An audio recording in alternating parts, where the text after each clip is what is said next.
আসসালামু আলাইকুম এভরিওয়ান। আশা করি সবাই ভালো আছেন। আমি আলহামদুলিল্লাহ খুবই ভালো আছি। তো অনেক দিন ধরে কোথাও যাওয়া হয় না, তো ভাবলাম একটু ঘুরে আসি। ঢাকার কাছেই বোটানিক্যাল গার্ডেন অ্যান্ড চিড়িয়াখানা থেকে আপনারা ভিডিও দেখে এতক্ষণে বুঝেই গেছেন। তো বোটানিক্যাল গার্ডেনের প্রবেশের টিকিট ছিল মাত্র 30 টাকা। তো আমরা টিকিটটি কালেক্ট করে আমরা ভিতরের দিকে প্রবেশ করছি।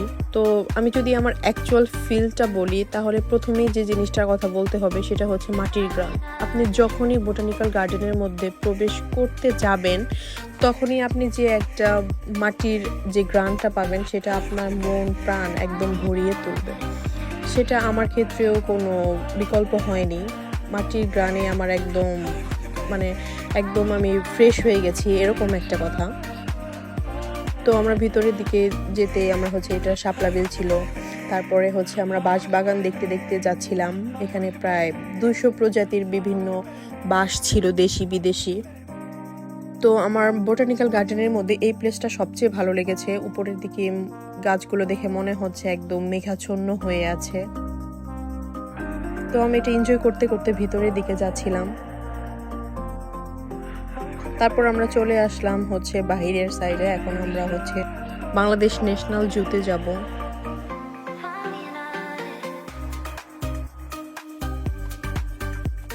তো অনেক বেশি টায়ার্ড ছিলাম, হেঁটে আসছিলাম, এর জন্য একটু শরবত খেয়ে নিচ্ছিলাম।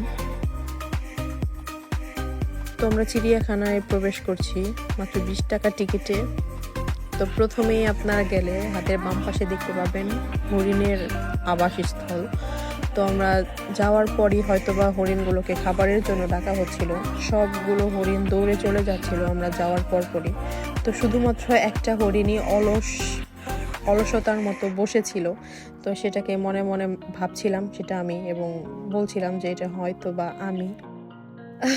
তারপর আমরা চলে গেলাম বানরের খাঁচায়। সেখানে বানর মা তার সন্তানদের সাথে খেলছিল দোলনায়। আসলে মা তো মাই হয়। এটা আমি খুবই এনজয় করেছিলাম। তো বানরের খাঁচার সামনেই সবচেয়ে বেশি ভিড় ছিল বাচ্চাদের। তারপরে আমরা বিভিন্ন রকমের পাখি, বক, সারস এগুলো দেখতে পাখির খাঁচার সামনে চলে গেছি। এখানে দেখতে পাবেন বিভিন্ন প্রজাতির দেশি বিদেশি পাখি। মূলত এগুলো ছিল সব পানির পাখি, যেগুলাকে বলা হয় পানকৌড়ি। তারপরে দেখলাম বাঘ মামা মন খারাপ করে শুয়ে আছে, হয়তো বা তার অনেক ক্ষুধা পেয়েছে। তো আমার মনে হয় চিড়িয়াখানার পরিবেশ আর একটু আপডেট করার দরকার, কারণ এখানকার সব প্রাণীগুলোই মূলত ক্ষুধার্ত ছিল, তাদের দেখে মনে হচ্ছিল। তারপর আমরা চলে গেলাম উট পাখি দেখতে। আমি প্রথমবার সামনে থেকে উট পাখি দেখছিলাম, আবার ভয়ও পাচ্ছিলাম। তারপর আমরা চলে যাচ্ছি সামনের দিকে। সেখানে মূলত জিরাফ। তারপর আমরা দেখলাম একটা বাচ্চাদের ট্রেন। তো সেখানে এখন আমরা চড়বো।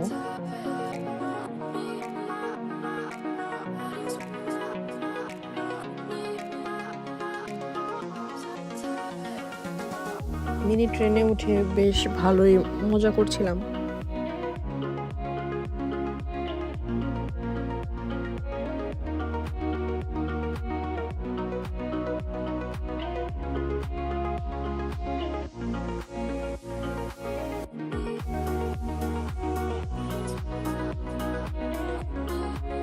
তারপর আমরা ট্রেন থেকে নেমে চলে যাচ্ছি সামনের দিকে কিছু হালকা পাতলা খাওয়ার জন্য, কারণ আমরা সবাই প্রায় অনেক ক্ষুধার্ত হয়ে গেছিলাম। তারপর আমরা এখান থেকে একটা করে বার্গার খাচ্ছিলাম। সামনেই দেখি ঝালমুড়ি। তারপর আমরা একটু ঝালমুড়িও খেয়ে নিচ্ছিলাম।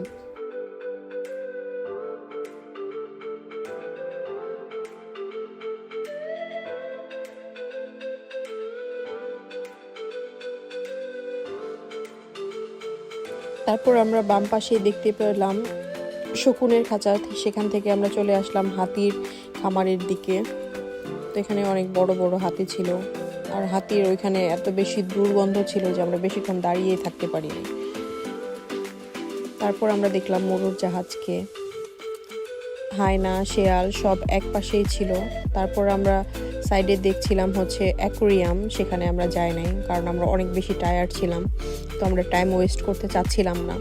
তারপর আমরা দেশি বিদেশি বিভিন্ন রকমের ঘোড়া দেখলাম, জিরাফ, জেব্রা, সবই দেখতে দেখতে একটু স্প্রিট খেয়ে নিলাম একটু এনার্জির জন্য।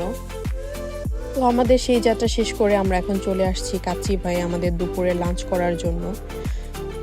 তো আজকের দিনটা ধরতে গেলে ভালোই ছিল, কিন্তু আমার সবচেয়ে বেশি ভালো লেগেছে বোটানিক্যাল গার্ডেনে প্রকৃতির সাথে।